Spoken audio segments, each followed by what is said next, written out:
Hello students, welcome to my YouTube classes. आज हम पढ़ेंगे तत्वों का वर्गीकरण एवं गुणधर्मों में आवर्तीता, यानी कि classification of elements and periodicity in properties. Introduction. वर्तमान में लगभग 118 तत्व ज्ञात हैं। ये तत्व परस्पर संयोग कर एक बहुत बड़ी संख्या में यौगिकों का निर्माण करते हैं। इन तत्वों तथा इनके यौगिकों के सुविधाजनक एवं तर्कपूर्ण अध्ययन के लिए यह आवश्यक है कि एक निश्चित क्रम में इनका वर्गीकरण किया जाए। चलो हम इनके वर्गीकरण देखते हैं। तो क्या है वर्गीकरण की सार्थकता तथा आवर्त सारणी के विकास का संक्षिप्त इतिहास। Signification of classification and brief history of development of periodic tables। अनादिकाल में ही क्या है कि स्वर्ण, ताम्र, चांदी आदि का उपयोग मानव इतिहास का अभिन्न अंग रहा है। रसायन के उद्भव के समय यद्यपि ज्ञात तत्वों की संख्या बहुत सीमित थी तथा 17वीं शताब्दी में इसके अंत तक थोड़ी संख्या में ही तत्व ज्ञात थे, लेकिन 18वीं तथा 19वीं शताब्दी में अनेक नए तत्वों की खोज की गई। ज्यों ज्यों नए तत्वों की संख्या में वृद्धि होती गई, त्यों त्यों वैज्ञानिकों ने यह अनुभव किया कि इन तत्वों के विधिवत अध्ययन तभी संभव है जबकि उन्हें वर्गीकृत किया जाए। तत्वों का क्रमबद्ध समान रासायनिक गुणधर्म के साथ अध्ययन करना ही तत्वों के वर्गीकरण की सार्थकता को दर्शाता है। जहाँ कुछ तत्व प्रकृति में मुक्त अवस्था में पाए जाते हैं, वहीं अन्य संयुक्त अवस्था में खनिज एवं अयस्क के रूप में प्राप्त होते हैं। परमाणु क्रमांक 92 के बाद के जो सभी तत्व हैं वो कृत्रिम रेडियो एक्टिवता के द्वारा प्राप्त किए गए हैं। तत्वों के सुनिश्चित क्रम में वर्गीकृत करने के लिए अनेक प्रयत्न किए गए। इसमें विलियम प्राउड यानी कि 1815 तथा एकक सिद्धांत दिया इन्होंने। फिर आए डोबेराइनर, ये 1817 में इन्होंने त्रिक नियम दिया। फिर आए क्रुक्स, इन्होंने 1854 की सजातीय श्रेणियों के बारे में बताया। फिर आए न्यूलैंड का अष्टक नियम आया। फिर है लोथर मेयर, इन्होंने 1869 का वर्गीकरण प्रमुख है। इनका हम संक्षिप्त में विवरण है वो इस प्रकार है। इसमें जो फर्स्ट है वो है बर्जीलियस, इन्होंने धातु व अधातु की परिकल्पना की।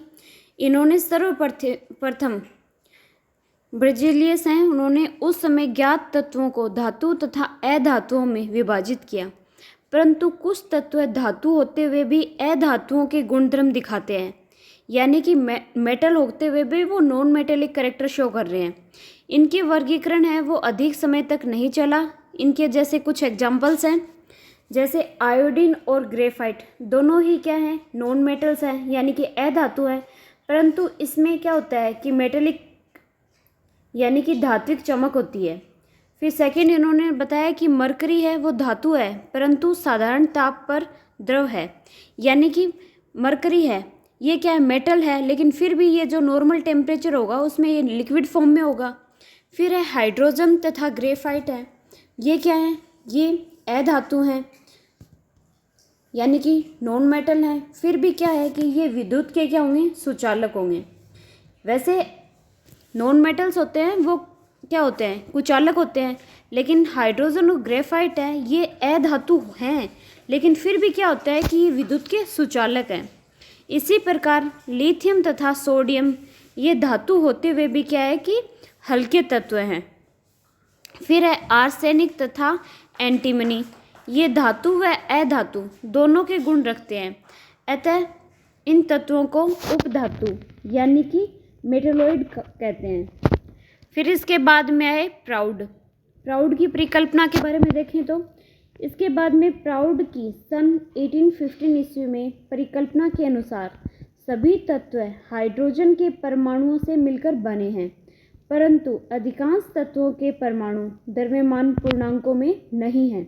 अतः प्राउड की यह परिकल्पना अधिक दिन तक नहीं चली। फिर थर्ड पे आए डोबेराइनर। इन्होंने त्रिक सिद्धांत दिया। डोबेराइनर है, इन्होंने बताया कि सन 1827 ईस्वी में समान तत्वों के परमाणु द्रव्यमानों में क्रमबद्धता देखी तथा तत्वों का त्रिक यानी कि ट्राइड से सिद्धांत प्रस्तुत किया। इसमें इन्होंने बताया कि जब समान गुण वाले तत्वों को परमाणु द्रव्यमानों के बढ़ते क्रम में रखा जाता है तो बीच के तत्व का परमाणु द्रव्यमान है वो पहले तथा तीसरे तत्व के परमाणु द्रव्यमान के से समानांतर माध्य यानी कि अर्थमेटिक मीन होता है। फिर इन्होंने उदाहरण में बताया कि तत्वों के, जैसे इन्होंने त्रिक नियम के बारे में बताया। इसमें जैसे हमने आपको बताया कि पहला और जो तीसरा तत्व है उसके जो परमाणु द्रव्यमान का मध्यमान क्या होगा, वो सेकंड वाले का मध्यमान होगा। इसमें जैसे एग्जाम्पल के तौर पे लिया है, जैसे लिथियम, सोडियम, पोटेशियम। इसमें लिथियम, इसका परमाणु द्रव्यमान क्या है, 7 है, और पोटेशियम का परमाणु द्रव्यमान है वो है 39। इन दोनों को ऐड किया यानी कि प्लस करके 2 से डिवाइड करेंगे तो फिर क्या होगा, यानी कि 23 आ रहा है। यानी कि ये सोडियम का परमाणु द्रव्यमान आ रहा है।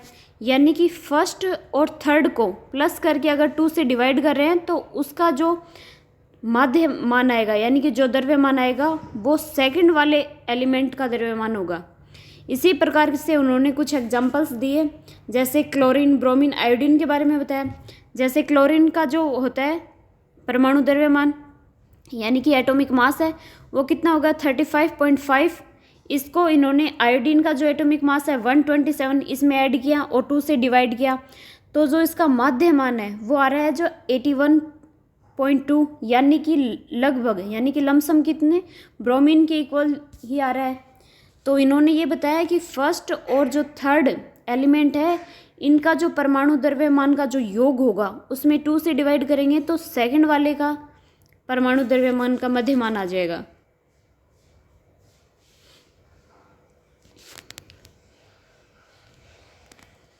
फिर इन्होंने बताया कि डोबेराइनर का जो त्रिक सिद्धांत है वो सभी तत्वों में लागू नहीं हो सका। फिर इसके बाद में जब डोबेराइनर का नहीं हुआ तो उसके बाद में फिर आए न्यूलैंड।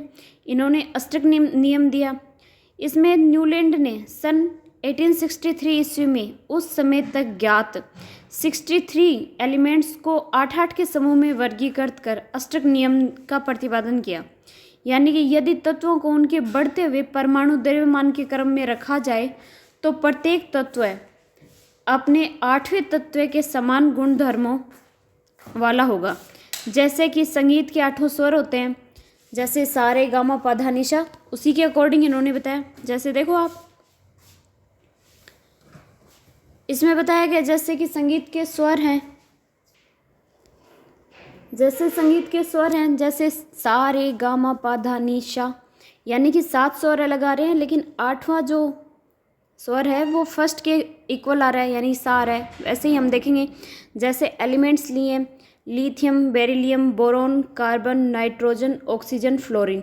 तो यहाँ तक तो ये क्या है कि सातों के सातों जो एलिमेंट्स हैं इनके करैक्टर क्या होंगे, अलग अलग होंगे। लेकिन जैसे ही नेक्स्ट यानी कि 8वां एलिमेंट, 8वां कौन सा आएगा, सोडियम है, तो वो फर्स्ट यानी कि लिथियम था तो उससे क्या होगा, सिमिलरिटी शो करेगा।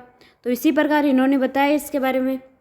फिर जैसे इस प्रकार लिथियम में प्रारंभ करके 8वें तत्व सोडियम आता है और इन दोनों तत्वों के गुणधर्म क्या हैं, समान है, परंतु निम्न अपवादों के कारण अष्टक नियम भी अधिक मान्य न हो सका।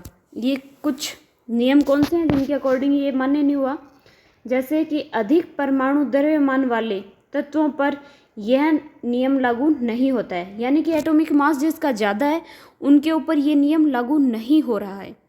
फिर जैसे सेकंड है कि कुछ समान गुणधर्म वाले तत्व एक साथ रखे गए थे, यानी कि कुछ हैं उनके जो समान कैरेक्टर हैं तो उनको साथ में रखा गया तो वो भी ये नियम फॉलो नहीं कर रहा है। तो यानी कि फर्स्ट और जो 8th एलिमेंट है उनके कैरेक्टर सेम नहीं आ रहे हैं क्योंकि उनके तो लगभग सेम है, तो ये भी ये नियम फॉलो नहीं कर रहे हैं।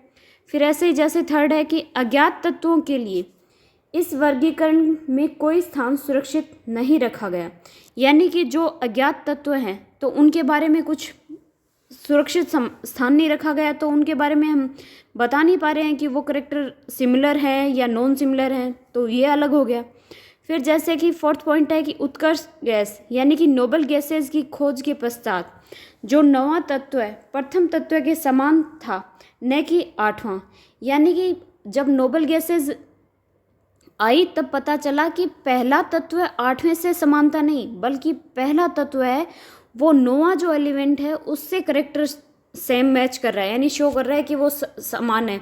तो ये नियम भी अष्टक नियम को फॉलो नहीं कर रहा है। तो इस प्रकार ये कुछ नियम हुए जिसकी वजह से ये अष्टक नियम को फॉलो नहीं कर पा रहा है। फिर इसके बाद में आए लोथरमेयर का वक्र वर्गीकरण।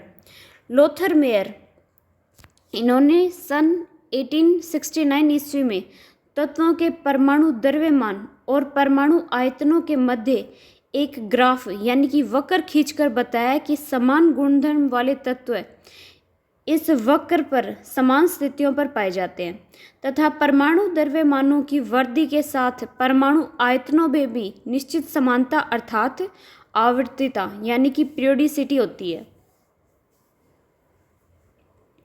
ये जो प्रदर्शित वक्र हैं उनकी कुछ विशेषताएं यानी कैरेक्टर्स शो कर रहे हैं, वो देखो आप क्या है इसमें। जैसे इन्होंने फर्स्ट बताया है कि प्रबल विद्युत धनात्मक तत्व वक्र के शिखर रो पर स्थित है। यानी कि जब इसमें हमने देखा तो उसमें दिखा रहा है कि जो कि प्रबल विद्युत धनात्मक तत्व हैं यानी कि इलेक्ट्रोपॉजिटिव जो एलिमेंट्स हैं वो शिखर पर प्रेजेंट हैं, और जो कि विद्युत ऋणात्मकता वाले तत्व हैं वो वक्र के चढ़ते हुए भाग पर आते हैं, और जो आठवें समूह के तत्व हैं वो वक्र के निचले भाग में स्थित हैं। यानी कि धनात्मक है वो ऊपर की साइड में, चढ़ते हुए भाग में ऋणात्मक हो गए, और जो नीचे के वाला भाग है वहाँ पे आठवें समूह के तत्व उपस्थित है। अब इस ग्राफ के अकॉर्डिंग हम देखें तो इसमें बताया कि जैसे प्रबल विद्युत धनात्मक हैं वो शिखर पर हैं, यानी कि जैसे कि ऊपर की साइड में जैसे lithium, sodium, potassium, rubidium, caesium, तो ये तो क्या हो रहे हैं कि ये विद्युत धनात्मक हैं जो शिखर पर प्रेजेंट हैं, और जो चढ़ती हुई रो के अंदर यानी कि विद्युत ऋणात्मक तत्व हैं तो वो हो गए जैसे beryllium, magnesium, chlorine, calcium, bromine, मतलब ये ऊपर चढ़ते हुए यानी रो के अंदर है वो क्या हो गए विद्युत ऋणात्मक तत्व हैं। और जो आठवें समूह के तत्व हैं वो क्या है कि निचले भाग में हैं, वो हो गए जैसे कि कार्बन, एल्यूमिनियम, ये जो आ रहे हैं ये क्या होंगे नीचे की रो में जो प्रेजेंट है वो आठवें समूह के तत्व होंगे। इनके बारे में लोथरमेयर ने बताया। फिर है मेंडलीव का आवर्त नियम तथा आवर्त सारणी के बारे में बताया। इस क्रम में सर्वाधिक महत्वपूर्ण प्रयत्न सन 1869 ईस्वी में एक रूसी वैज्ञानिक डिमित्री मेंडलीव द्वारा किया गया। मेंडलीव ने तत्वों के भौतिक तथा रासायनिक गुणों का विस्तृत अध्ययन किया। इन्होंने क्या बताया मेंडलीव ने आवर्त सारणी में कि आवर्त सारणी एक निश्चित नियम जिसे आवर्त नियम कहा जाता है के आधार पर किया गया तत्वों का वर्गीकरण है, जिसमें समान गुण प्रदर्शित करने वाले तत्व एक निश्चित ऊर्ध्व समूह में उपस्थित रहते हैं। इन्होंने बताया कि सन 1869 ईस्वी में रूसी वैज्ञानिक मेंडलीव ने उस समय ज्ञात 58 एलिमेंट्स को उनके बढ़ते हुए परमाणु भारों के क्रम में श्रृंखलाबद्ध किया। तत्वों को इस प्रकार श्रृंखलाबद्ध करने पर यह पाया गया कि तत्वों में एक नियमित अंतर के बाद लगभग समान गुण वाले तत्व पाए जाते हैं। अर्थात एक नियमित अंतर के बाद में गुणों में क्या होती है कि उनकी पुनरावृत्ति होती है, यानी कि वो अपने कैरेक्टर्स रिपीट कर रहे हैं। पुनरावृत्ति करने के इस गुण को आवर्तिता यानी कि पीरियोडिसिटी कहते हैं। पीरियोडिसिटी के इस गुण के आधार पर मेंडलीव ने यह निष्कर्ष निकाला कि तत्वों का मूल लक्षण उनका परमाणु भार होता है। यानी कि अगर ये रिपीट हो रहे हैं तो उनके आधार पे उन्होंने बताया कि ये परमाणु भार के आधार पे होता है। इनके आधार मानकर मेंडलीव ने एक नियम प्रस्तुत किया जिसे मेंडलीव का मूल आवर्त नियम कहते हैं। इसके अनुसार इन्होंने क्या बताया, देखो, तत्वों के भौतिक तथा रासायनिक गुण उनके परमाणु भारों की आवर्ती फलन होते हैं। इस कथन का अभिप्राय यह है कि तत्वों को परमाणु भार के बढ़ते हुए क्रम में रखने पर एक नियमित अंतर के बाद उनके जो भौतिक तथा रासायनिक गुण हैं उनकी पुनरावृत्ति यानी कि रिपीटेशन होता है उनका। फिर इन्होंने बताया जैसे मेंडलीव की जो मूल आवर्त सारणी है उसके बारे में इन्होंने बताया। सन 1871 में मेंडलीव ने मूल आवर्त नियम के अनुसार उस समय ज्ञात 58 एलिमेंट्स को बढ़ते हुए परमाणु भारों के क्रम में एक सारणी के रूप में श्रृंखलाबद्ध किया। इस सारणी को मेंडलीव की मूल आवर्त सारणी यानी कि मेंडलीव ओरिजिनल पीरियोडिक टेबल कहते हैं। इस सारणी में 12 तो 36 पंक्तियाँ होती हैं, यानी कि हॉरिजॉन्टल रो कितनी होंगी, 12 होंगी, तथा 8 ऊर्ध्वाधर कॉलम यानी कि वर्टिकल कॉलम होंगे। तो इसमें बताया गया है कि जो हॉरिजॉन्टल रो हैं वो तो होंगी 12 और जो वर्टिकल कॉलम हैं वो होंगे 8। भौतिक पंक्तियों को श्रेणियों यानी कि सीरीज तथा ऊर्ध्वाधर कॉलमों को ग्रुप्स कहा जाता है। तत्वों के क्रमबद्ध करते हुए यह विशेष रूप से ध्यान रखा गया कि समान गुणों वाले तत्व एक ही समूह में रहें। ऐसा करने के लिए कहीं कहीं खाली स्थान छोड़ने पड़े। उदाहरणार्थ जैसे कि कैल्शियम है, इसका जो एटॉमिक मास यानी कि परमाणु भार है वो है 40, इसको चतुर्थ श्रेणी में रखा गया और तृतीय समूह में रखा गया। परमाणु भार के बढ़ते हुए क्रम में उस समय ज्ञात अगला जो तत्व है वो था टाइटेनियम, जिसका एटॉमिक मास यानी परमाणु भार है वो है 48। अतः इसे चतुर्थ श्रेणी में ही यानी कि तृतीय समूह में रखना चाहिए था, लेकिन इनके गुण तृतीय समूह के गुणों से समानता नहीं रखते हैं, वरन इनको चतुर्थ श्रेणी के तत्वों के गुणों की समानता रखते हैं। अतः टाइटेनियम को चतुर्थ श्रेणी के चतुर्थ समूह में रखा गया तथा चतुर्थ श्रेणी के तृतीय समूह में रिक्त स्थान छोड़ दिया गया। यानी कि इनके कैरेक्टर सिमिलर नहीं हो रहे थे, इसलिए इनको तृतीय श्रेणी में न रख के इनको चतुर्थ श्रेणी में रख दिया, और जो तृतीय श्रेणी थी उसको क्या किया कि रिक्त छोड़ दिया गया। अब इनमें देखते हैं कि जैसे कि मेंडलीव की मूल जो आवर्त सारणी है उसके क्या क्या लाभ हैं, यानी इनके बेनिफिट्स के बारे में बताया गया है। इनमें बताया कि तत्वों के गुणों के अध्ययन में क्या हुई, सुविधा हुई। इसमें बताया कि मेंडलीव की मूल आवर्त सारणी से तत्वों के भौतिक और रासायनिक गुणों का अध्ययन सरल हो गया था। चूँकि समान गुणों वाले तत्वों को एक ही समूह में रखा गया था, अतः किसी समूह के किसी एक तत्व के गुणों के अध्ययन से उस समूह के अन्य तत्वों के गुणों को पर्याप्त सीमा तक ज्ञात हो गया था। इस सारणी के तत्वों के परस्पर संबंध तथा विभेद स्थापित करने में भी सहायता प्रदान की गई। यानी कि इसमें बेनिफिट क्या हुआ कि जैसे तत्वों के गुणों का अध्ययन के बारे में पता चला, यानी कि कुछ एलिमेंट्स हैं उनके जो फिजिकल और जो केमिकल कैरेक्टर्स हैं उनके बारे में पता चला, उनको एक जगह पे ऐसे रखा गया, इस प्रकार से व्यवस्थित किया गया कि उनके जो फिजिकल और केमिकल कैरेक्टर्स हैं उनके बारे में सही अनुमान लगाया जा सकते, यानी कि उनके बारे में जाना जा सके। फिर सेकंड है कि सही परमाणु भार ज्ञात करने में सहायता, यानी कि सन 1869 में पहले बेरिलियम का परमाणु भार है वो 13.5 माना जाता था। बेरिलियम के गुण हैं वो मेंडलीव की मूल आवर्त सारणी के द्वितीय समूह के तत्वों के गुणों में समान है। अतः मेंडलीव की मूल जो आवर्त सारणी है उसमें बेरिलियम द्वितीय समूह में स्थित होना चाहिए। इस दशा में बेरिलियम का परमाणु भार है वो लिथियम के परमाणु भार अर्थात 7 नंबर हो गया इसका परमाणु भार। फिर बोरॉन के परमाणु भार यानी कि 11 के मध्य होना चाहिए था। इसमें मेंडलीव ने यह निष्कर्ष निकाला कि बेरिलियम का परमाणु भार है वो 13.5 नहीं बल्कि क्या होना चाहिए 9.4 है। इसके बाद प्रयोगात्मक परीक्षण द्वारा प्रमाणित हो गया था कि बेरिलियम का जो परमाणु भार है वो 9.4 ही है। यानी कि पहले अनुमान लगाया था, लेकिन बाद में इसको जब अच्छे से प्रयोग करके हमने निकाला तो पता चला कि ये अनुमान बिल्कुल सही था। इस प्रकार मेंडलीव की जो मूल आवर्त सारणी है उसमें कुछ अन्य तत्वों के भी सही परमाणु भारों को ज्ञात करने में सहायता मिली।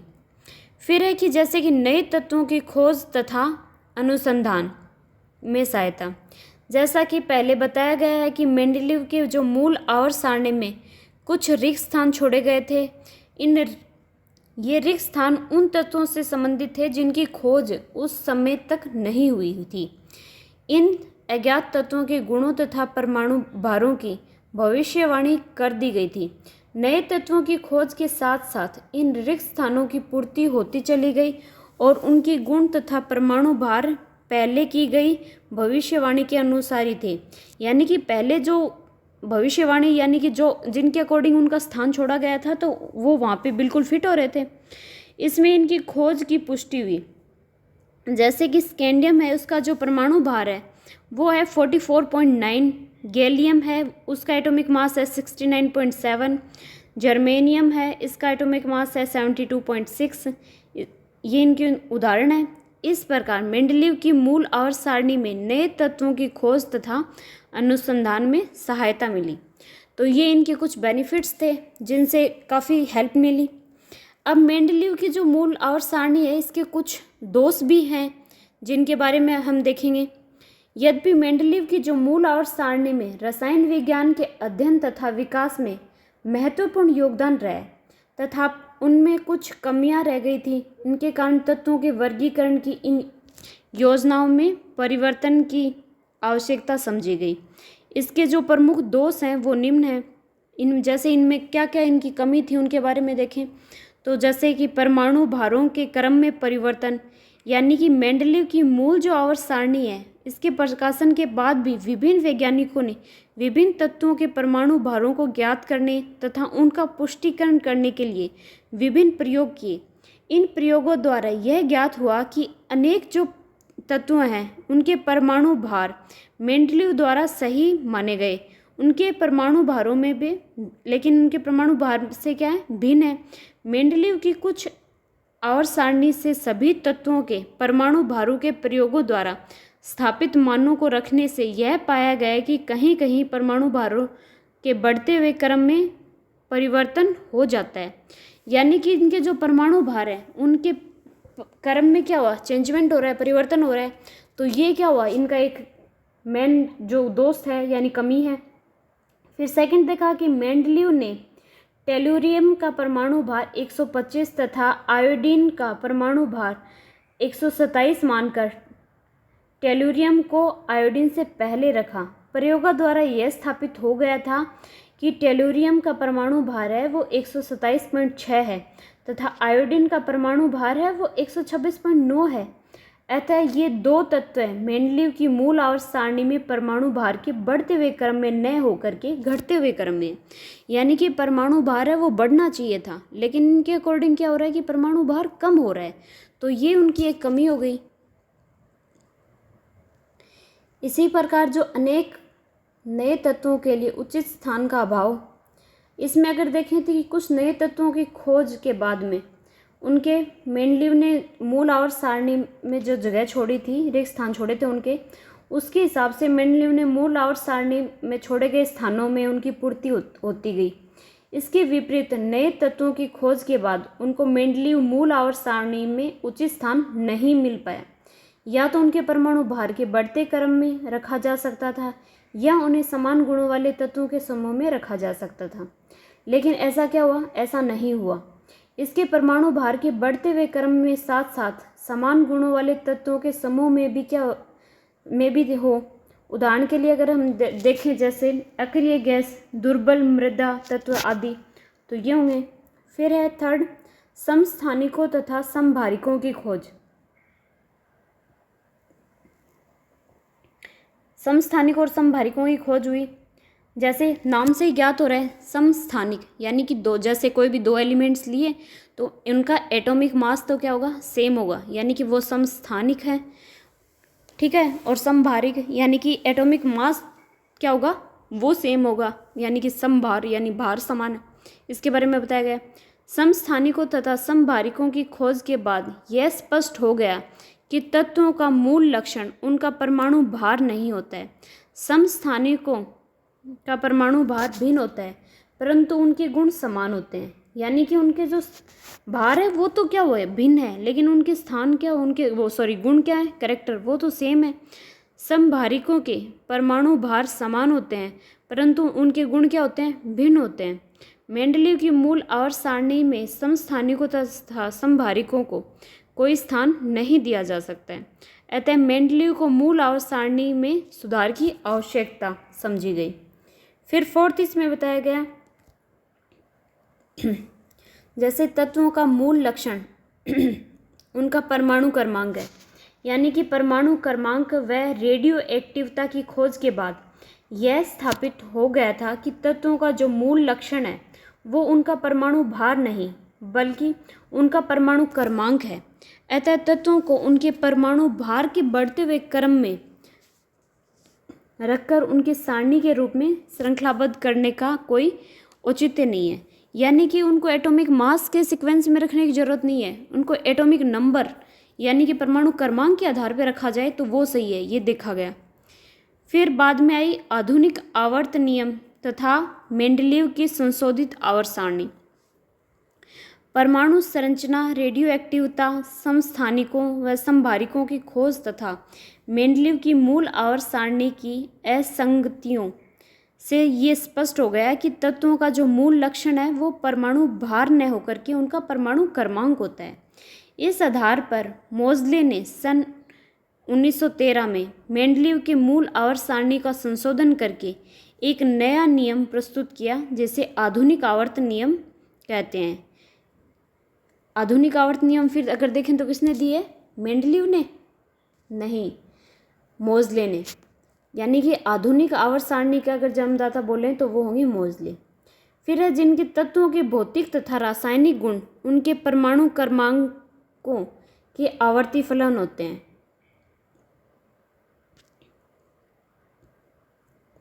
इस कथन का अभिप्राय यह है कि तत्वों को उनके परमाणु क्रमांकों के बढ़ते हुए क्रम में रखने पर एक नियमित अंतर के बाद में उनके भौतिक और रासायनिक गुणों में क्या होती है? उनकी पुनरावृत्ति होती है। यानी कि एक सीक्वेंस में रखने के बाद में वो क्या होंगे? अपने जो फिजिकल और केमिकल कैरेक्टर्स हैं वो रिपीट कर रहे हैं। फिर है आधुनिक आवर्त नियम के आधार पर मोज़ले ने सन 1913 में तत्वों को उनके परमाणु क्रमांकों के बढ़ते हुए क्रम में रखकर एक सारणी बनाई जिसे मेंडलीव की संशोधित आवर्त सारणी कहते हैं।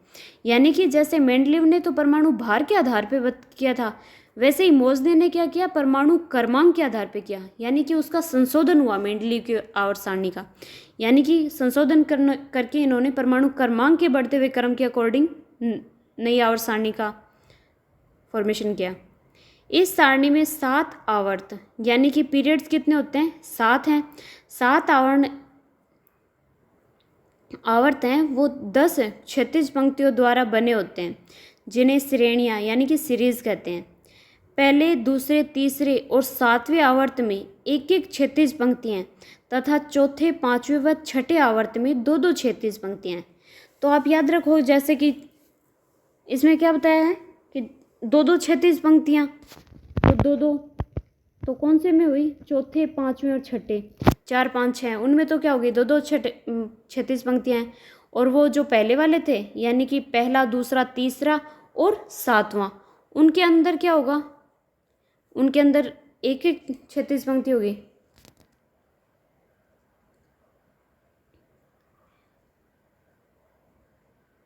इसमें देखें तो जैसे चौथे, 5वें व 6ठे आवर्त में 2-2 क्षैतिज पंक्तियाँ क्रमशः सम तथा विषम श्रेणियाँ कहते हैं। यानी कि ये जो 2-2 क्षैतिज पंक्तियाँ थी वो सम और विषम के अकॉर्डिंग थी। पहले, दूसरे व तीसरे आवर्तों को लघु आवर्त यानी कि शॉर्ट पीरियड तथा चौथे, 5वें व 6ठे तथा 7वें आवर्तों को दीर्घ आवर्त यानी कि लॉन्ग पीरियड कहते हैं। यानी कि स्टार्टिंग के जो 3 होंगे वो तो क्या होंगे? लघु होंगे, और जो आगे के जो हैं चौथे, 5वें, 6ठे, 7वें ये लॉन्ग पीरियड्स होंगे। पहले, दूसरे, तीसरे, चौथे, 5वें तथा 6ठे आवर्त में क्रमशः 2, 8, 8, 18, 18 तथा 32 तत्व हैं। 7वां जो आवर्त है वो अपूर्ण है यानी कि इनकम्प्लीट है। इस सारणी में 9 समूह हैं, इन्हें वर्ग भी कहते हैं।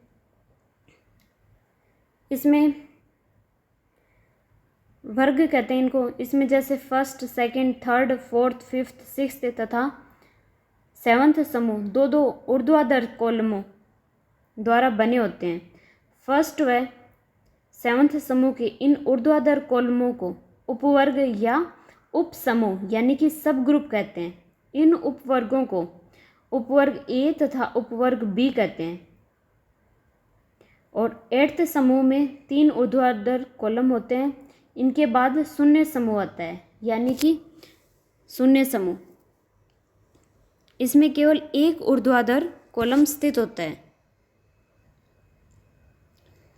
अब जो ये आवर्त हैं यानी कि समूह है, इनकी कुछ विशेषताएं यानी कैरेक्टर साइन के बारे में हम अगर जानें तो देखो कि प्रत्येक आवर्त में बाएं से दाएं यानी कि लेफ्ट टू राइट जाने पर तत्वों के भौतिक तथा रासायनिक गुणों में परिवर्तन होता है। यानी कि पीरियोडिक टेबल में अगर हम लेफ़्ट टू राइट अगर जाएंगे तो उनके जो फिजिकल और केमिकल कैरेक्टर्स हैं उनमें परिवर्तन होगा। प्रत्येक समूह के तत्वों के भौतिक तथा रासायनिक गुणों में समानताएं पाई जाती हैं। यानी कि हर जो समूह है उसमें क्या होगी, कुछ ना कुछ समानता भी होगी। फिर है कि प्रत्येक समूह के ऊपर से नीचे की ओर जाने पर उनके परमाणु क्रमांक बढ़ते हैं तथा साथ ही साथ उनकी गुणों में भी क्रमिक परिवर्तन होता जाता है। यानी कि ऊपर से नीचे की तरफ जाएंगे तो उनके पीरियड्स बढ़ेंगे, यानी कि उनके सर्किल अगर बढ़ रहे हैं, क्लास अगर बढ़ रही हैं तो उनके क्या होंगे, उनके परमाणु क्रमांक बढ़ रहे हैं। प्रत्येक समूह की समूह संख्या उस समूह के तत्वों की संयोजकता को प्रदर्शित करता है, यानी कि उनकी वैलेंसी को बता रहा है। इसमें लघु आवर्त में 0, 1, 2, 3 तथा 4 समूह के तत्वों में हाइड्रोजन के प्रति संयोजकताएं समूह संख्या के बराबर होती हैं। 5th, 6th तथा 7th समूह के तत्वों की हाइड्रोजन के प्रति संयोजकताएं 8 में भी समूह संख्या को घटा देने के से प्राप्त होती है। उदाहरणार्थ क्षैतिज आवर्त में 1st, 2nd, 3rd, 4th, 5th, 6th, 7th तथा शून्य समूह में क्रमशः lithium, beryllium, boron, carbon, nitrogen, oxygen, fluorine तथा नियोन स्थित हैं। उनकी हाइड्रोजन के प्रति जो संयोजकताएं हैं वो क्रमशः 1, 2, 3, 4, 3, 2, 1 व 0 है। किसी समूह में ए उपवर्ग के तत्वों के गुण एक दूसरे से क्या है, समानताएं रखते हैं तथा बी उपवर्ग के तत्व भी एक दूसरे से क्या होगी, समानताएं रखते हैं। किसी समूह के एक उपवर्ग के तत्व के गुण अपने ही उपवर्ग के तत्वों के गुणों की तुलना में दूसरे उपवर्ग के तत्वों से गुणों से कम समानता रखते हैं। यानी कि अपने वाले ग्रुप से तो समानताएं रखते हैं और किसी दूसरे वाले ग्रुप है उससे असमानताएं शो कर रहे हैं। फिर है प्रतिनिधि या निरूपक तत्व है, यानी कि टिपिकल एलिमेंट्स। तृतीय आवर्त के तत्व प्रतिनिधि तत्व या निरूपण तत्व है, यानी कि रिप्रेजेंटेटिव और टिपिकल एलिमेंट्स कहलाते हैं। ये तत्व अपने समूह में उपस्थित अन्य तत्वों का आदर्श प्रतिनिधित्व यानी कि आइडियल रिप्रेजेंटेशन करते हैं। ये हमने देखा आवर्त सारणी में कुछ इनकी विशेषताएं हैं। आई थिंक आपने इन आवर्तों के समूह की कुछ विशेषताएं थी वो आप समझ चुके होंगे। अगर आपको इस वीडियो के अंदर कुछ भी समझ में ना आया हो तो आप कमेंट करके पूछें और नेक्स्ट हम पढ़ेंगे नेक्स्ट क्लास में। Thank you.